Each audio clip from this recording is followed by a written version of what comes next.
Tuning in to the online broadcast network, AfterBuzz TV. Over 20 million weekly downloads in over 150 countries, and your number one source for after-show entertainment.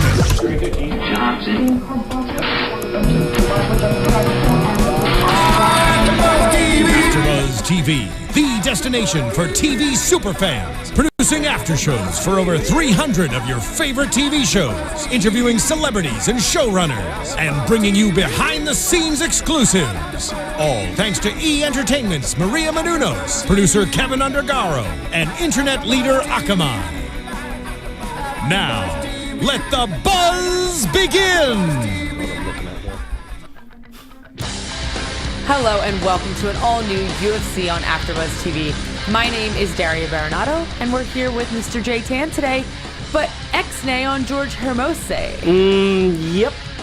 We're flying duo as opposed to trio today. Yep. So let's get the pro wrestling reference out of the way here. Oh, gosh. Guys, we'll get this thing done quickly. Fabulous Freebirds. It's only Terry Bam Bam Gordy and Daria P.S., which stands for Purely Sexy, Hayes. So it's Hayes and Gordy today. The third leg, Buddy Hermoso Roberts, is out. Go research Fabulous Freebirds. It was the trio. They would decide who in tag teams, which 2 out of 3 were going to fight. And so we are essentially the Fabulous Freebirds today. We were chosen.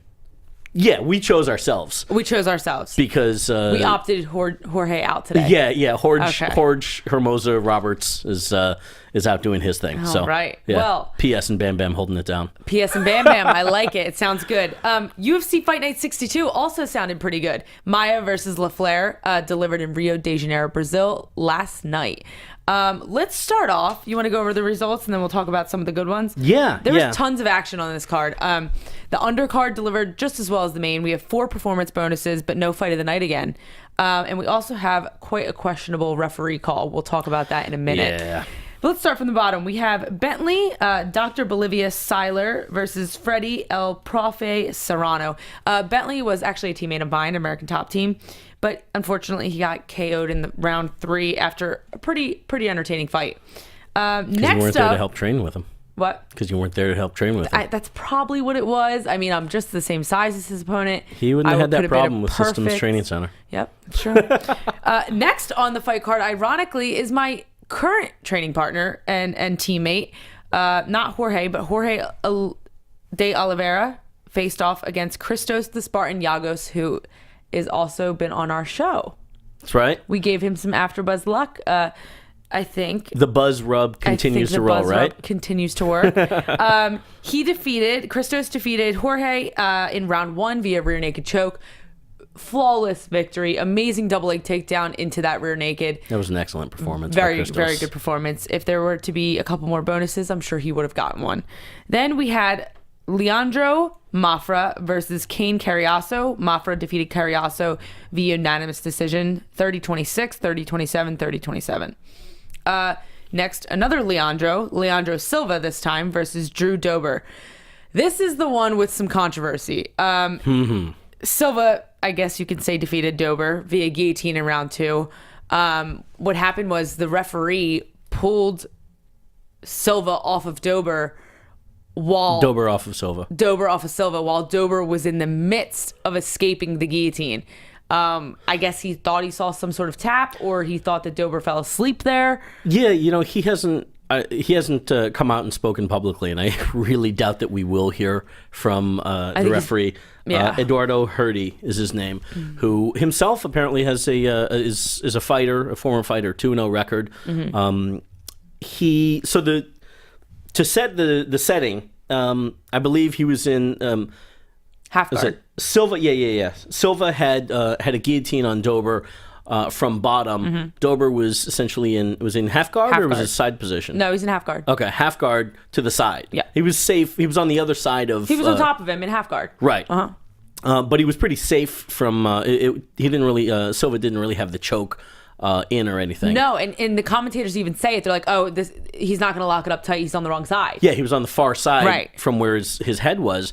But apparently it was enough to... I guess I remember seeing the referee grab Dober's arm that was on the head side, and shake it a little bit, but not even really much. And this was right around almost exactly at the same moment that Dober popped his head out completely from under the guillotine. Right. Yeah.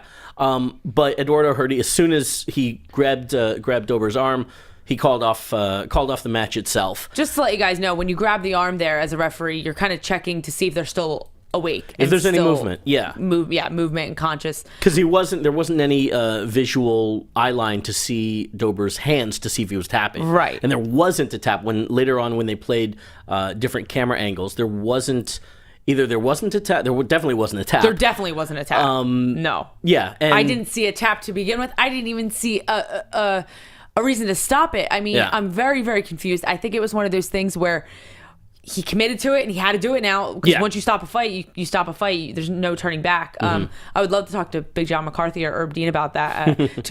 Or Michael Bell, 3 of our previous guests that are all referees and judges. Because you can't undo it. So at that point, I think he had to follow through with it. I'm sure he knew it was a bad call at that point. If not, sure, soon after when he saw the video, he had to have known.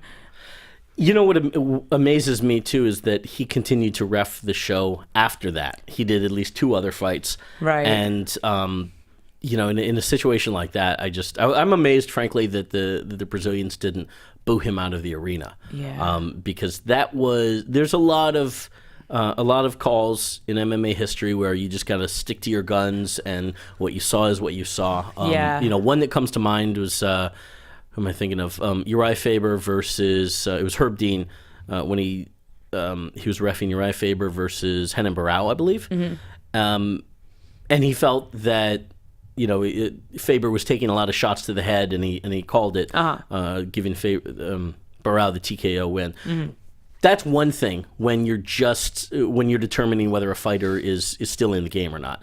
But in this case, in this scenario, Herdy has his hand on Dober. He was feeling to determine whether Dober were still in it or not, and clearly he wasn't passed out at all. Because he popped his head up and immediately started arguing. Wide awake, and Dober immediately, once he kind of acknowledged to the ref, "Hey, dude, I'm totally fine," and the ref didn't. I don't know if there was some miscommunication. There was a pause there. Dober immediately goes back into gable grip, and tries to continue the match. And the referee continued to, wave the hands and stop it. But Herb Dean in the Faber Barão, that's a judgment call that the referee is in the best position to determine. And it's a debatable judgment call. It's debatable. It's a matter of fact and opinion in the cage. Yeah. Whereas, but it's not so blatant like this one was. Exactly. I mean, guys, go back and watch it if you haven't seen it. It's on the undercard. Leandro Silva versus Drew Dober. Yeah. It's very apparent that Drew Dober was not finished by any means. And Dana White pointed out in the post-fight press conference, had Dober gotten out like he seemed to have been on his way to do towards the end, he would have been in a dominant position in the half guard from the top. Yeah, it could have possibly changed things at that moment. I had Silva winning the first round and pretty much winning most of that round as well, with the guillotine choke. But Dober was going to end up in a half guard and possibly side control position. Yeah, either way, I mean, it doesn't. Who's winning at the beginning of the fight doesn't really matter at this point. I think Drew Dober needs to get on his attorneys and try to get that overturned to a no contest or whatever they can do with it. Dana White recommended he do the same. And possibly a rematch, maybe just overturn it and move on with your career, whatever it is. But it was definitely unfair for him. So we're sorry, Drew Dober. We would like to see a fight again soon, though. Next on the card, we have, he has 2 names. Edmilson Kevin Sosa versus, I'm going to butcher Katsunori Kukuno. Katsunori Kukuno. Okay. Sosa won via KO in round 1. That was a beautiful knockout. Next, we had Francisco Trinaldo versus Akbar Areola. Trinaldo wins via unanimous decision, 30-27 all around. Getting onto our main card, we had Godfredo Pepe versus Andre Touchy-Feely. That's funny. Pepe won via triangle in round 1. And that was the one, in fact, in my notes here, that's the first one that Eduardo Herdy came back and refereed after that. Thankfully, that one was cut and dry. It was a clear tap in that triangle choke, a flying triangle nonetheless. We're going to talk about that one in a minute. Let me finish the results. Then we had Gilbert Burns versus Alex the Cowboy Oliveira. Burns won via armbar in round 2. I'm sorry. 3. Round 3? Mm-hmm. Oh, 3. Round 3. Amanda the Lioness Nunes versus Shayna the Queen of Spades Baszler. Nunes wins via TKO in round 1. Leonardo Santos versus Tony Martin. Santos wins via rear naked choke in round 2. Erick Silva versus Josh Koscheck. The second time seeing Josh Koscheck in 21 days. Silva wins via guillotine in round 1. And of course, our main event of the evening, the welterweights, Damian Maia versus Ryan LaFlare. Maia winning via 48-46 all around. We'll talk about why that score was what it was when we get to it. So let's start from the bottom. Godfredo Pepe versus Andre Touchy-Feely. Wow, flying triangle. Right? Yeah. They were up against the cage. Godfredo Pepe had Touchy-Feely up, or vice versa. Feely had Pepe up against the cage. And Pepe was kind of quartered. I was like, oh no, what's going to happen? He lunges those long legs up, gets the triangle, and after a couple minutes of working it on the ground, finally gets the tap. It reminded me a lot of Matt Hughes and Carlos Newton and that famous slam footage. Of course, this went a lot better for the person in triangle position there. Godofredo Pepe is having a great run right now with the UFC. 3-time performance bonus guy. Always brings a great fight. We first saw him in the inaugural season of Ultimate Fighter Brazil several years ago. He was the runner-up. Was one of the more recognizable names and faces to come out of that show, and has had a good career for it. He looked fantastic here. He has those long, strong legs, and once he got Touchy-Feely wrapped up in that triangle, there was no getting out. I mean, he was even posturing in the triangle, and Pepe was keeping him locked down so simply. And his problem was he was trying to get that right arm across his chest so that it would cut off that artery. He couldn't. He eventually did, obviously, but he really finished the triangle. He didn't even need that arm. He got a hold of the crown of the head and really pulled it down, which secured that neckline choke. It impressed me that he was so composed as he had that triangle, because he had it on for a while. He wasn't getting that arm over, and I was thinking, dude, at some point you're going to give up because you don't want to wear out your legs. Exactly. But he was able to adjust and secure it. So definitely. And depending on, I've had many circumstances in various jiu-jitsu tournaments, depending on, your adrenaline and how your cardio is and how your blood's flowing in the fight or in the competition. Being in a triangle for that long is really rough on those legs. And there becomes a point, especially in MMA, where you're like, okay, I need to be able to fight after this if I don't finish him. So he had to make that hard decision. Am I going to keep going for it, or do I need to let this go? And it was early in the first round, which means that if you don't get it, you're looking at 10 to 12 minutes of fight time you still have left. And agony having to stand on those two toothpicks there, Yeah, absolutely. I agree. But congratulations. Amazing victory. Next, we have Gilbert Burns versus Alex Oliveira. Gilbert Burns, this is his second UFC fight. Alex Oliveira making his debut. A 77-inch reach. He has very long arms. Right. Oliveira, compared to, I think, like 61, was it? Was it that big of a difference? I'm sure it was. Let's see if we've got it here. These are fantastic notes that they provided us. On the UFC portal. UFC media board. Yep. Yeah. We got the hookup, guys. Thanks, Check guys. this out. Let's see here. Mafra, Kane. Oh, I got to jump ahead a little bit here.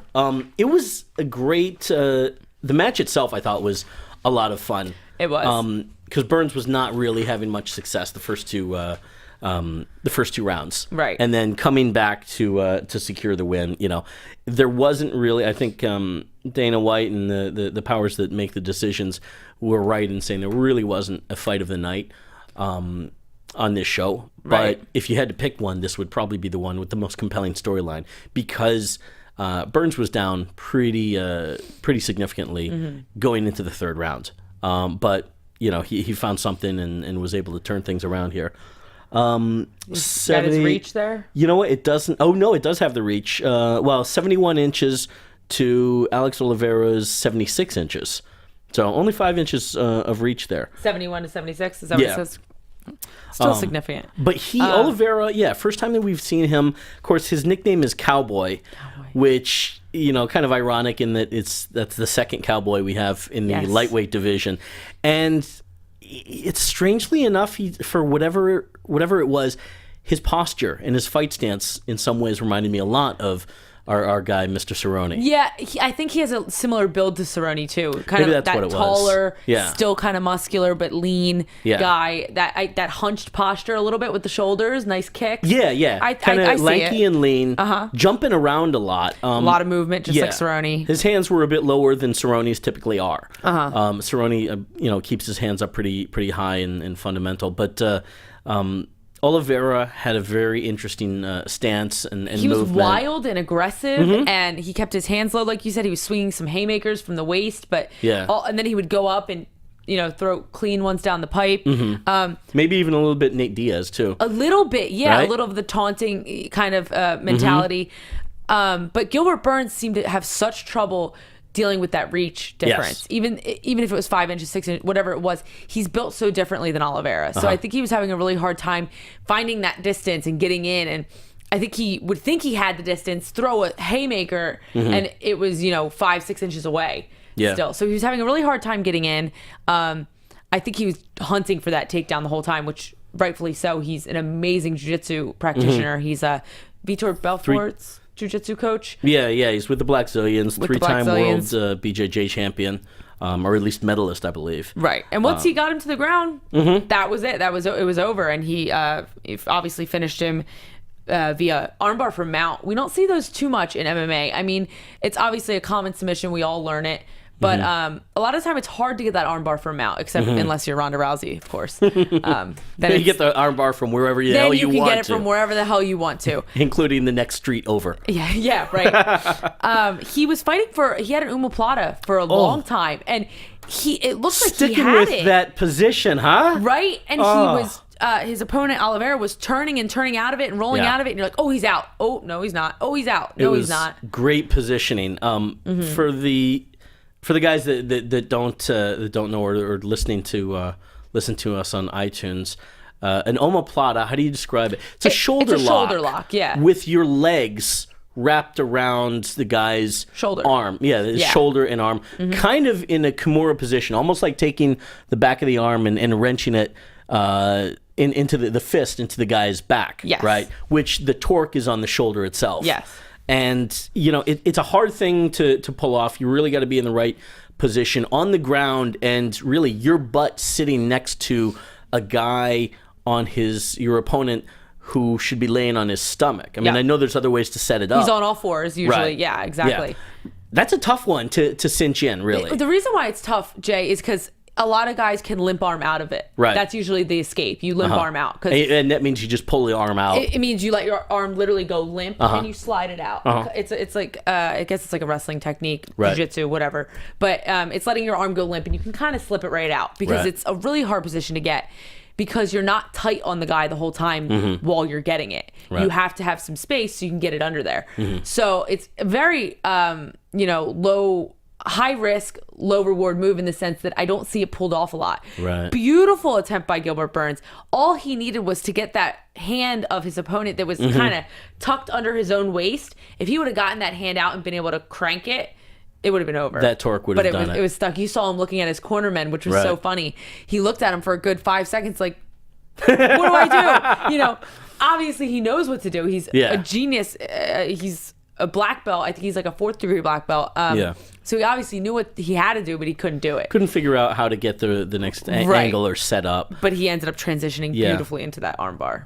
I was just impressed with the way having that the omoplata on and then rolling through. Yeah. Clearly, Oliveira knew how to escape it and was rolling through on the ground. A little bit, not quite somersaults, but trying to get out of it, and Burns was just sticking with it. Now, I suppose that's something to be expected from a guy of Burns' pedigree. Really had it locked in tight. So kudos to you, Gilbert Burns. Another flawless victory in UFC. I had Oliveira winning the first 2 rounds. Going into that one. That was the one where the guy losing really turned it around. I like those. Oh yeah, absolutely. We like those warrior matches. It shows a lot of heart, and it shows that you keep your head in the game even through that defeat to a certain extent. Yeah. Next, we had an interesting fight in the bantamweight division for the females. We had Amanda the Lioness Nunes versus Shayna, the Queen of Spades, Baszler. Shayna Baszler, for those of you who don't know, is a pioneer in women's MMA. She kind of, like Jay says it, you want to say it? The sport passed her by? Well, I think we've seen, Shayna has been around women's MMA for quite a long time, guys. Fighting in Japan, it's funny. I want to say Elite XC, which to me was not really that long ago, but when you think about it, they were around 2007, 8. Right. That's not quite 10 years, but what, 7, 8 years now. 7, 8 years now, yeah, which is a lifetime, obviously, in this sport. And even by that point, when she was competing in Elite XC, she was very much a veteran. She's trained with Josh Barnett for a very long time. And when Rhonda came up, I don't even know exactly how they all met per se. Oh, she was on her team for Ultimate Fighter, correct? Right. And her and Jessamine Duke, they all hit it off. Yeah, along with Marina Shafir, and they were roommates. I don't know if they still are. Right. But at one point, the 4 of those girls lived in a house in Venice Beach. Yeah. And they all trained together to a certain extent. After the show, obviously they were, roommates and best friends, and there became this whole gimmick about the 4 horsewomen, based on the horsemen of pro wrestling. And this all came from Baszler herself, who's a longtime wrestling fan. Yeah. And all those ladies are huge, huge pro wrestling fans. I think, they've certainly become since then. I know Rhonda loves herself some wrestling. Right, yeah. And same with Jessamine and Marina, yeah. But so the thing is, though, since that time, I mean, this happened a year ago. I mean, it's really, we've been talking about this. The horsewoman was a topic when we first started this show. Yeah, and it's a very relevant topic now, not only because of the Shayna Baszler fight, but now the Betch Correia fight being booked against Rhonda Rousey, which we'll talk about in a minute. Sure. Part of the hype for that was Betch Correia saying she beat 2 of the 4 horsewomen, being Jessamine Duke and Shayna Baszler. Yeah. She wanted the 3rd. But what's interesting, though, unfortunately, just the horsewomen on a whole didn't have the best year last year. And I think that's where the gimmick, if you will, kind of stops, unfortunately. Rhonda, of course, is dominant and having the time of her life right now of her career. Not the case so for Marina Shafir, who lost by TKO sometime middle last year, I want to say. Yeah. Shayna Baszler, this was her 3rd, I believe. 3rd in a row. 3rd loss. And Jessamine Duke as well. 2 losses so far. 2 losses in a row, yeah. So at any point, this is reality is kind of knocking on the door for a lot of these ladies. Right. Not to say that things can't be turned around, but Amanda Nunes came out and really was in control. She owned that cage, for that round. Now, I don't know if it was Amanda Nunes' kind of posture and composure when she first went into the cage that intimidated Shayna Baszler, or if it was a hit that hit Shayna Baszler that intimidated her. But I saw a change in her demeanor and her face in that first round, in Shayna's face in that first round, that just said, "Oh God, oh God." Of course, she's a veteran. She's been through some tough fights, but I think there was something in this fight that just said, I might not belong here, or this is going to be a tough one. She didn't necessarily look in the zone. I'll give you that for sure. And when it started out pretty slow, Nunes was throwing shots, Baszler wasn't answering them, and at a certain, 156, so just under 2 minutes, Nunes lands that strike to the leg kick to the side of the knee, and Baszler goes down and immediately knows that she's injured. She turtles up. Yeah, it was Nunes lands, I think, a couple hammer fists or something, and Mario Yamasaki jumps in. But had it not ended that way, I think it would have ended via TKO or down the same path, because there was a couple times in those first 2 minutes that Amanda Nunes rocked Shayna Baszler. I mean, Shayna's head snapped back, and it looked like she was stunned. So I think it was going that way anyway. Amanda Nunes is a girl. She looks amazing. She called out. She said she wants a rematch against Kat Zingano. She's not ranked, is she? No, I don't believe so. But she's on her way up. She's definitely a contender in that 135-pound division. She fought Kat Zingano. She lost, but she said she wants a rematch. She said she wasn't herself that day in the cage when she fought Kat. And that would be an interesting fight. I'd like to see that rematch again. When we talked a couple of weeks ago about needing to build up other women or give them their opportunity below, ranked 5 or below, this I think is a fair case in point. That in some ways serves both masters. Zingano, if she wants to come back, she needs a win.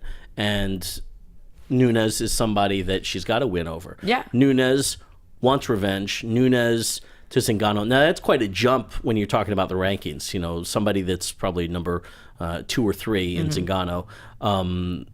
Now taking on somebody that's not ranked. Right. It's But either that's not, it's not completely unrealistic either. you can give her one more and then maybe give her to Zingano, or you can give her Zingano. We've seen it done before, certainly.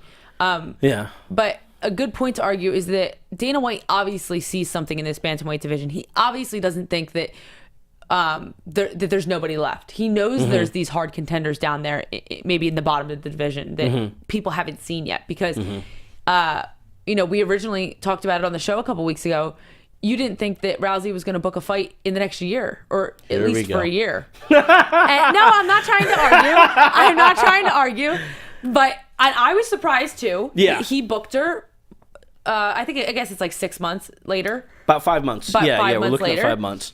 And I was surprised as well. I did not think he was going to throw her back in there that quick, due to the fact that after she beats Betch, who was left? But that's the point I'm arguing. I think Dana might have some faith in this division and think that there, is somebody else out there, or many girls for that matter. I think we all can agree that women's fighting is just as valid and exciting as men's fighting.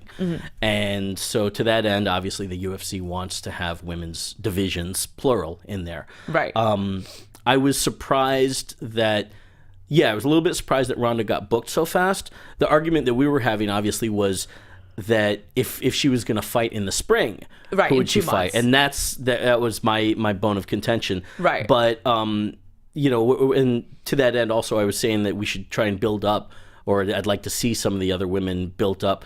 Before you give Rhonda a fight. Yeah, before you bring Rhonda back. Right. With Betch, look, Rhonda being the company girl that she is, obviously, you could justify doing almost everything that she wants. What Rhonda wants, Rhonda gets. Why? Because Rhonda does what she does. That's fair. There's some people that are worth working with a little bit more so than others. Absolutely. Who are not such company people. So in that respect, it sounds like the storyline of Betch beating Rhonda's 2 friends and making it personal was enough to piss off Rhonda and go ahead and book that fight. Right. That makes sense. I get that. There's plenty of storyline, and there's plenty of animosity, and that's what people love to see. That's especially going to fight be the fans. sizzle. Yeah, that's going to be the sizzle. That's They've already had their stare off, and it is mean. There is tension. You can cut it. You can't cut it with a butter knife. You need a steak knife for that, baby. I mean, it is bad. Hattori Hanzo swords. Yeah, but Ronda Rousey's coach, Edmund Treverio, tweeted or Instagrammed, I believe, a picture of the face-off and said, "Oh, baby, I can't wait for this one." So everybody's excited. But that said, I'm looking at the list here. Of course, we talked about Holly Holm, Jessica Andrade. Jessica I is moving up there. Jessica I is one to look out for. She's moving up there, and now we can start to talk about Amanda Nunes taking on some of these other women, and building her up there. Kat is still ranked at number 1 right now. Yeah. For better or for worse. Absolutely. I think she should be. But, I mean, you have Ronda Rousey fighting August 1st. So now we're at a good spot where you can book a great bantamweight fight on the undercard of that event. You almost have to. Absolutely. Right. Because it's such an important match that you need to have a backup. Right. But you even book 1 or 2 good ones. And for the sole purpose of course, if someone gets injured in the main event, you pull them up there. But also for the purpose of setting up the fight after that fight for Ronda. Maybe you put Amanda Nunes versus Jessica I, or you could do so many different things. To build up a contender. I would consider, was Kat, I'm trying to remember offhand, is she dealing with an injury off of the last... No. She must not have. No, she should be fine. Yeah, it was 14 seconds. But you book Kat versus Amanda on the undercard. Listen. Because boom, there's your safety, right? I would love something happens to Rhonda, God forbid. Kat Zingano rematch. Wait, Kat versus Betch, maybe for interim title. If something happens to Rhonda, or if something happens to Betch, boom, you got 2 other contenders there. Boom. Both those, Kat and Let's get Sean Shelby. Sean Shelby, get on the line. Come on. We're doing your job. But no, that's a great idea because then you have that possible if something falls out, we have that. If not, you're setting up the next fight. I would love to see Zingano bounce back and get a fight in August. I don't care who she fights. Give her someone good. Give her whatever. See, that's the thing. But I would love to see her come right back because Kat Zingano is a woman that had a year off for injury, then for personal matters. She's had a rough couple years, and I think that she probably took this loss super hard. Sure. And she's an amazing fighter, and I want to see her bounce back. I want to see her get a good to fight on that card would be a great blessing, and also the opportunity for either way, it gets her back on track. Yes, I agree. If she fights Amanda, you know, and does well in that one, then she's back on track, right? To talk about the Rhonda match, or if something happens to Betch, then you can possibly slip in Kat, and everyone's going to be happy about that. Rhonda's going to be fine with it. Kat's going to be fine with it. I wonder if is Miesha Tate booked at the moment? I don't believe so. Does she have anything going on? Let's take a quick look. Give me a couple of seconds, depending on the AfterBuzz internet connection. Not that you should put all your marbles in one bag and throw 3 top contenders on there. But... No, her last fight was January, the win over McMahon. Right. Yeah, she doesn't have anything booked. But you don't. I don't think. You don't put all those big guns on one show. Yeah. Well, I mean, with Miesha, you don't. Who do you have for her to fight? I don't think Rhonda's going to accept that. No, she won't. She won't. Why would you do that when you have Kat versus Amanda as as a better backup? I agree. So let's move on up. We have Leonardo Santos versus Tony Martin. Santos won via rear naked choke in round 2.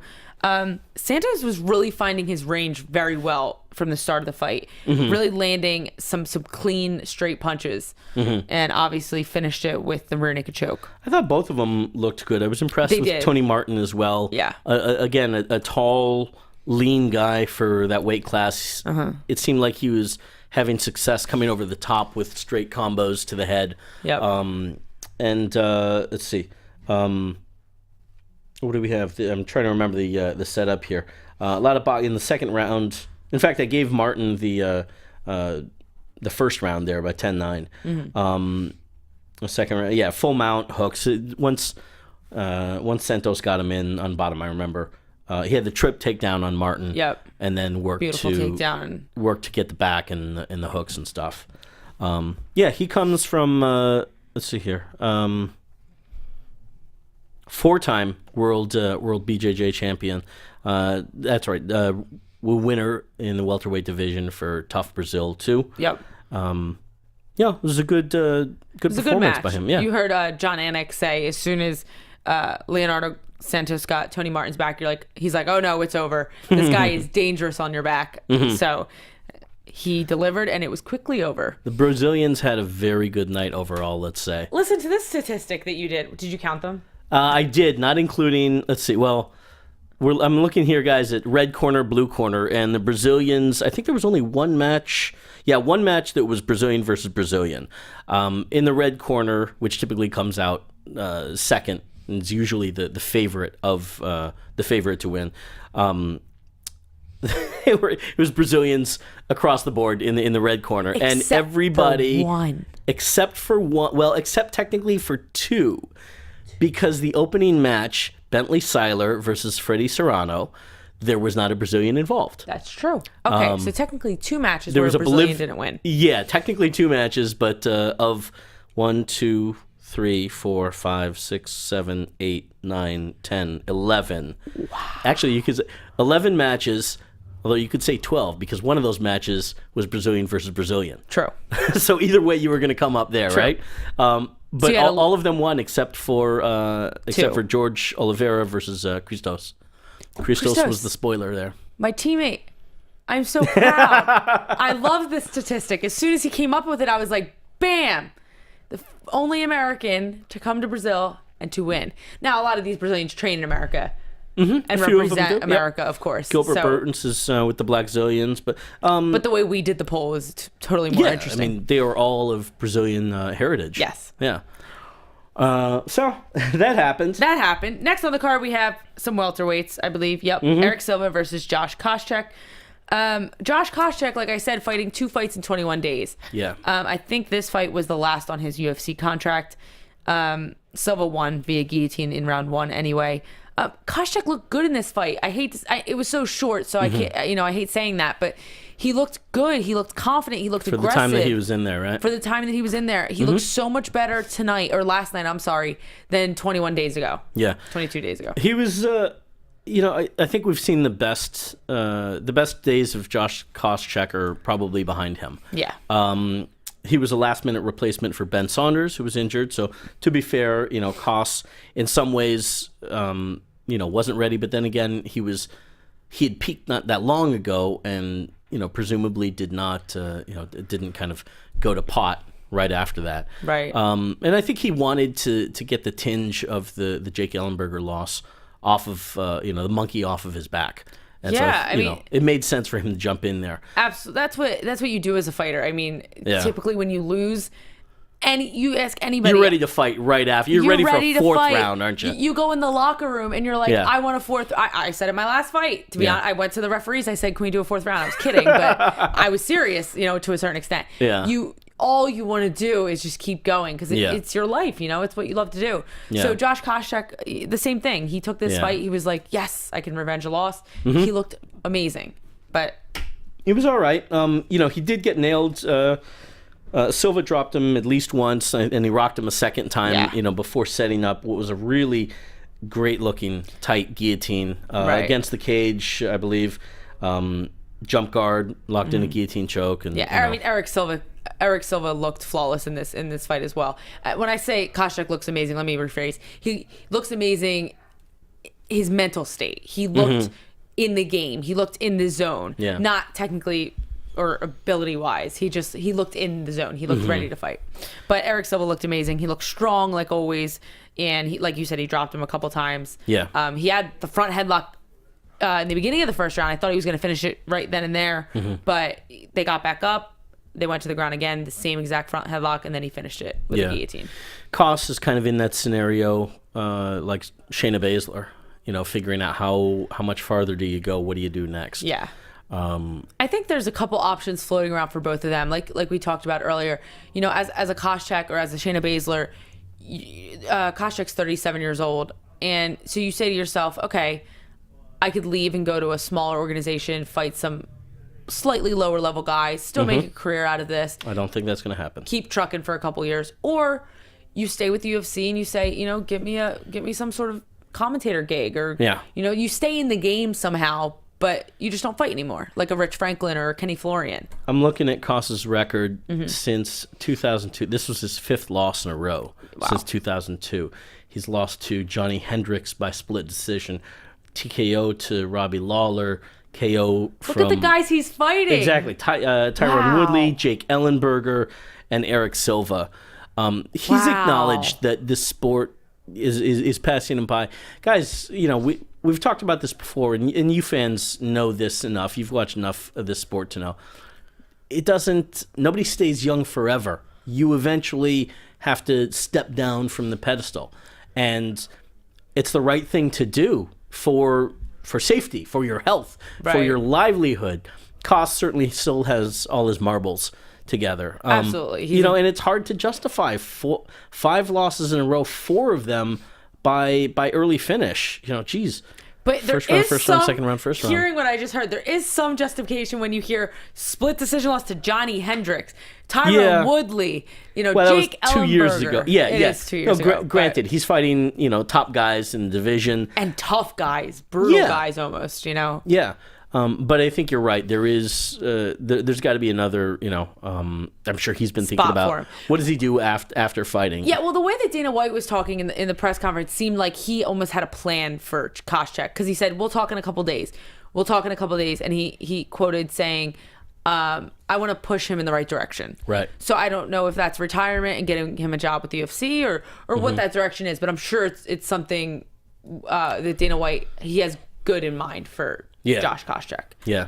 It'd be funny if you gave him Burt Watson's job. Hey, it's open. I don't think it's going to happen. I don't think he's the right guy for it. No. I don't think he has that bass in his voice. No, and being a Burt Watson, and an ex-fighter, I think as a fighter being that close to the fight, you're way too young for that gig. He's too young. You do that, I don't know. But hey, I'm just shooting off ideas here. You never know. It's open. It's an open position. Maybe we can get it for you. Yeah, right. Like they're going to listen to me. Hey, guys, can we roll now, please? Guys, hey, where are you going? Hey, when you do your U of MMA weigh-ins, you're pretty defiant. He gets on that microphone. He's like, hey, hey, in his purple shoes and his matching purple shirt. Guys, check out the photos on the U of MMA Facebook page. Yeah, you'll see weigh-in shots with me and my Jimmy Hart megaphone there. Yep, Jimmy Hart megaphone. All right, next, the main event of the evening, another welterweight bout. Damian Maia, ranked number 7, versus Ryan LaFlare, ranked number 14. Damian Maia won via unanimous decision, 48-46. Why do you say was it 48-46? Watch rounds 4 and 5. Mostly round 5, I believe. He got a point deducted. Damian Maia got a point deducted for timidity. Is that what the official term is? Timidity? Stalling or timidity. I don't know that. John called it right after, actually after the round ended. It was just at the very end, but I think he was in the throes of stopping the action and calling for the point. And there was point deduction. Yeah. There was a lot of warnings. So many warnings. Yeah, it was audible throughout the telecast. I mean, there was 2 things that were happening, 2 separate things.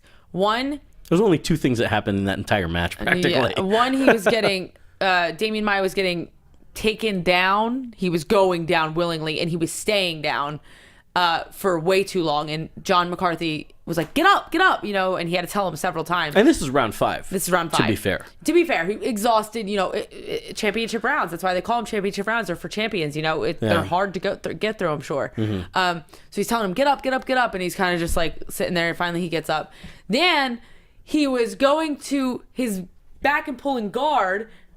Big John McCarthy was like, get up. So he was doing a combination of both of those things for the last couple minutes there. Throughout the first 4 rounds, though, it was all Damian Maia. His takedowns really were on point constantly. Yes. Maia and LaFlare. LaFlare didn't look bad with his striking by any means, but Maia was taking him down at will and staying on top of him. I thought LaFlare looked pretty good from bottom. He was constantly in bottom position, but did a pretty good job defending from letting Maia get advance anymore. Right. So, but after 4 rounds of this constantly, I think Maia knew that he had the match in the bag. Yeah, he knew he could get that point deduction and still get the W. Not that he did it on purpose, but he still got the W, and he knew he was going to. Yeah. Damian Maia, great wrestling. I mean, that's what it was. It was basically a wrestling match. He would get LaFlare to the ground.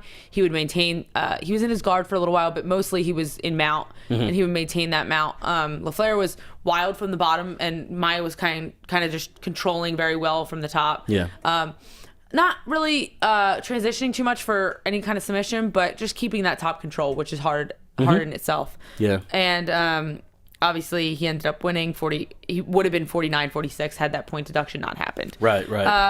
The performance bonuses, there was 4. Serrano, Burns, Kevin Sosa, and Pepe.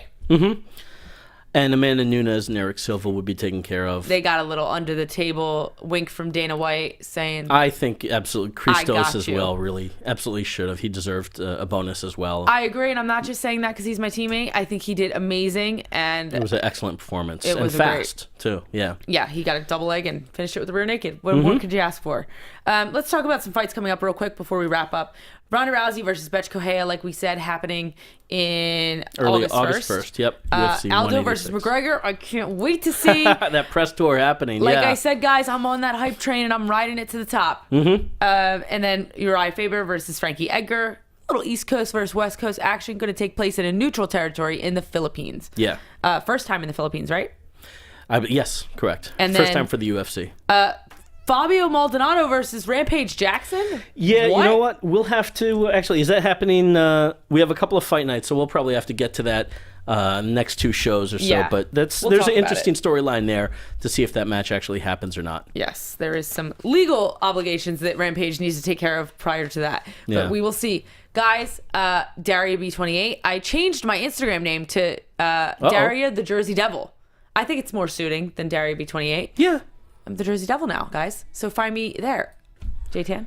J-Tan716, Instagram, Twitter, and what's that other one? Facebook. And also Tracy Bauman-Lilly. Love you.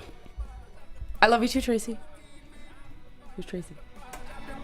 From executive producers Maria Menounos, Kevin Undergaro, Phil Svitek, and the entire AfterBuzz TV staff, we would like to thank you for listening to the AfterBuzz TV Network. To watch or listen to other after shows and post comments or questions, be sure to visit AfterBuzzTV.com. I'm Sir Richard Wentworth, and this has been a presentation of AfterBuzz TV. And she came out to... Was she at the fight? Yeah. The views expressed herein are those of the hosts only and do not necessarily reflect the views of AfterBuzz TV or its owners or principals.